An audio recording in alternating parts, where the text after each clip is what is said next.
வீட்டுக்கு கெஸ்ட் வந்திருக்காங்கன்னு சொல்லியிருந்தேன் இல்லையா? ஸோ அதனால ஹஸ்பண்ட் காலையிலே போய் மீன்லாம் வாங்கிட்டு வந்துட்டாங்க.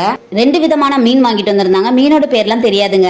எப்போவுமே மீன் குழம்புக்கு மீனை கொஞ்சமாக தான் எடுத்து வச்சிருப்பேன். ஃப்ரை அதிகமாக பண்ணுவேன். இந்த வாட்டி வந்து மீன் குழம்பு நல்லா வைக்கணும்னு சொல்லிட்டு மீன் குழம்புக்கு அதிகமாக மீன் எடுத்து வச்சுக்கிட்டேன். சின்ன வெங்காயம் நிறைய போட்டு மசாலாலாம் நல்லா வறுத்து அரைச்சு மீன் குழம்பு வைக்கலாம்னு சொல்லிட்டு ஒரு பேன்ல கொஞ்சமாக எண்ணெய் சேர்த்துட்டு 10 சின்ன வெங்காயம் கொஞ்சமாக தக்காளி சேர்த்து நல்லா வதக்கி எடுத்துக்கலாம். இப்போ அது கூடவே துருவன தேங்காய் சேர்த்து அதையுமே நல்லா வதக்கி எடுத்துக்கலாம். மல்லித்தூள், மிளகாத்தூள் இது எல்லாமே நம்ம காரத்துக்கு ஏற்ப சேர்த்துட்டு அதையுமே நல்லா வறுத்து எடுத்துக்கலாம்.